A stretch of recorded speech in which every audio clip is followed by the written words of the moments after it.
Hello and welcome to Fatherhood Friday with me, your host Emmanuel. On today's episode, we're going to be looking at how early is too early. How early is too early.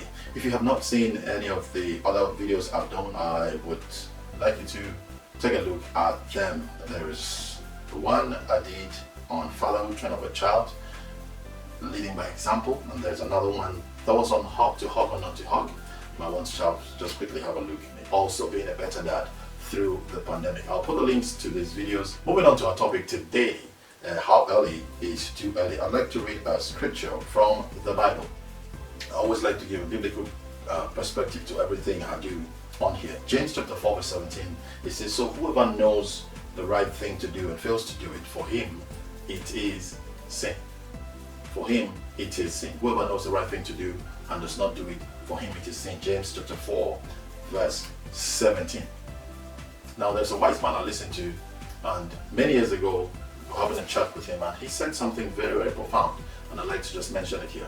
And the child, he was talking about children, and he said, children are never too young for you to correct them or for you to teach them something. Because if a child is hungry, he knows that it is hungry, and it will cry out in desperation to get food that will satisfy them and quench their hunger.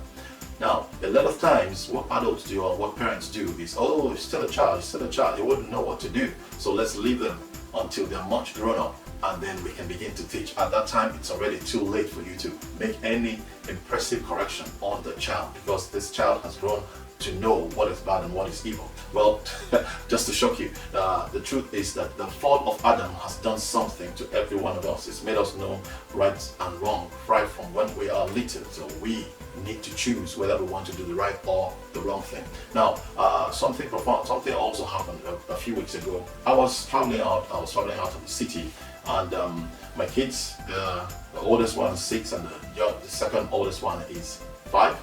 And I was going to travel, and I was going to be away for a few days, about four days max, to come back. And 3 days before I left, I called them, I sat them down, the two of them, 2 boys, and I said, I am traveling, I am going to leave, I'm not going to be around for some time, for a few days, and I'm leaving on so and so date. In 3 days time I'll be out of the town, and I want you guys to be responsible. I want you to take care of your mom, I want you to look after your little sisters, and don't misbehave while I'm away. I'm leaving everything in charge. I'm leaving you two in charge of what's going on. I told the older one, I told the younger one that you guys need to keep an eye out for yourselves and make sure you're doing the right thing. And well, so later on that day we got talking, myself and my wife, my lovely wife, Comfort Adejo, and I'll put a link to her channel here. She does amazing, wonderful videos that you might want to see. And we were having a chat, and she said, honey, why did you tell them already? Because it's not our usual fashion to tell them. I tell them on the day I'm leaving that I'm leaving, you know. And I've discovered that usually what happens is, because it looks as if I'm not involving them in the planning of what to do or giving them the right responsibility based on the fact that they are individuals and they should be drawn into the chat to understand what's going on. Inclusivity, that's what they call it, right?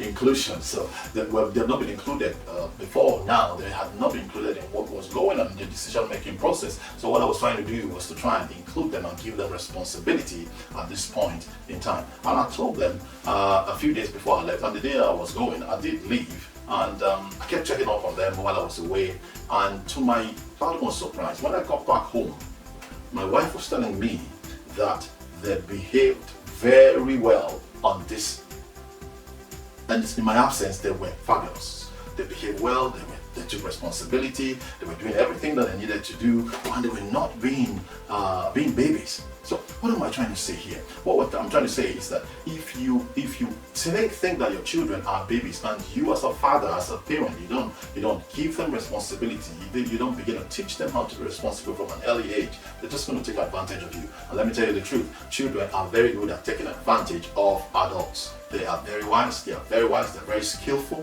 They understand. They monitor you. They watch you to know who is who, and then they will come and take advantage of you based on what they have seen about you. So don't think that they are too young. Don't think that your child that is 2 years old is too young to be taught, to be given responsibility. Give them responsibility. Give them the schedule of duties, what they need to do. It's just that don't over-labor them. They need to know how to do things, but you start gradually with them. And this is they're not too young at any age to learn. Once they can cry for food, they are good enough to be taught. Just keep speaking it, keep talking about it, keep giving them their duties to do, keep charging them with responsibility day by day and onwards, continually, little at a time, until they begin to master what you're doing, and you will see that it will give you a big, it will be a dramatic change in how much of a baby they are, or they pretend to be when you are around them. So keep them from today. Moving on, what's the action point you're going to take from this one?